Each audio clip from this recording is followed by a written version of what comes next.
Oh yes, folks. As we continue with the NBA playoffs, it's the Atlanta Hawks versus the Boston Celtics. Now this is a matchup between two very evenly matched teams. This is probably one of the most evenly matched matchups of the entire playoffs. You got the Atlanta Hawks, who the Hawks are not flashy. Last year they were the first overall seed in the Eastern Conference. They've dropped back a little bit this year, dialed it down a little bit this year. But the Hawks have been a fairly healthy team. They haven't had any major injuries or anything. But another thing along with the Atlanta Hawks that kind of concerns me, and I've said this for a long time now, is that they don't have like this intimidating, in your face star. Now, like I said, no disrespect to the Hawks, but if you throw Al Horford at me, I will throw him back at you. If you throw Paul Millsap at me, I might take Millsap for a second, but eventually I'm going to toss him back at you. All right. If you give me Jeff Teague, I will toss him back at you. If you give me Cal Korver, I will throw him back at you. It's like the Atlanta Hawks is a good team made up of solid role players. That's kind of, and like I said, I'll have this argument with Atlanta fans all day, and they even know it. They just don't have that guy, that finisher on their squad. They just don't have it. It is what it is. But with all that being said, they've had a pretty darn good season, very consistent. Like I said, they've stayed healthy. Mike Budenholzer is a pretty darn good coach. So with all that said, they've had a good season in review. Now looking at the Boston Celtics, Boston hasn't been that fortunate when it comes to injuries, but it's kind of the same thing.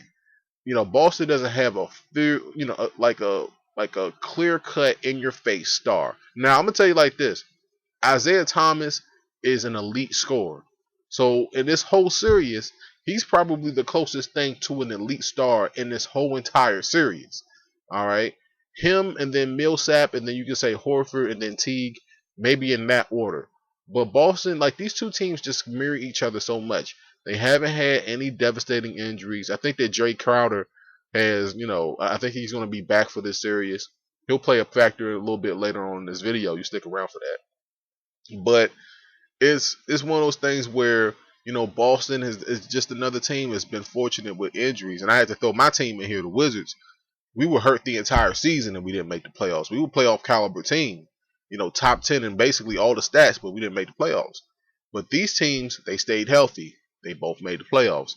Now the matchup that I want everybody to pay attention to in this series is Al Horford versus Tyler Zeller, Amir Johnson, that down low threat. Now, I could say Isaiah Thomas versus Teague. I think that's a little bit too obvious. But the whole point is that I think that Atlanta's big men are just a little bit more superior than Boston's. All right. You can say that Salinger's pretty solid. You know what I'm saying? A guy that's coming from off the bench. He's pretty good.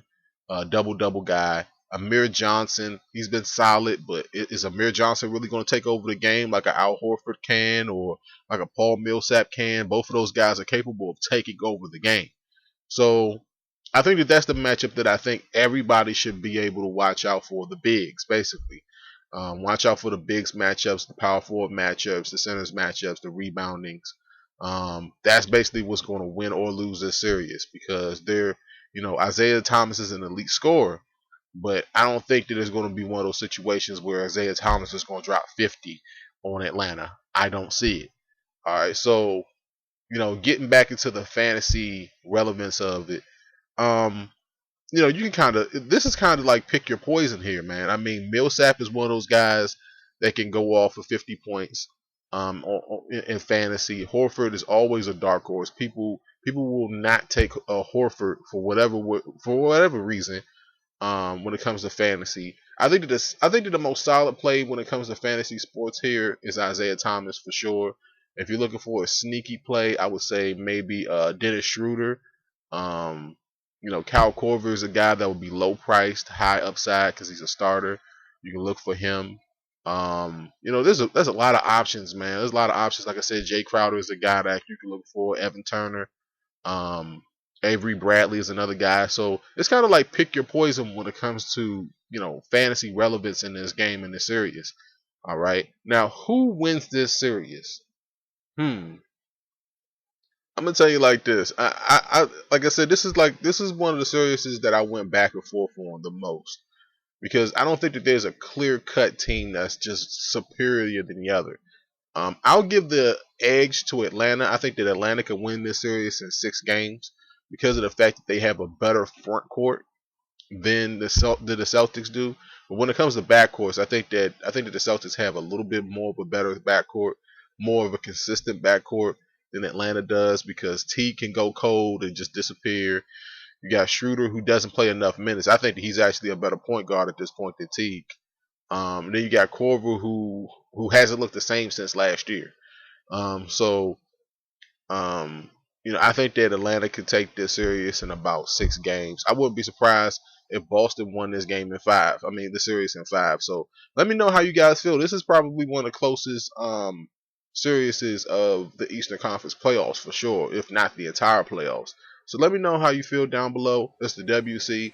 This is the NBA playoffs on YouTube. I'll see you guys next time.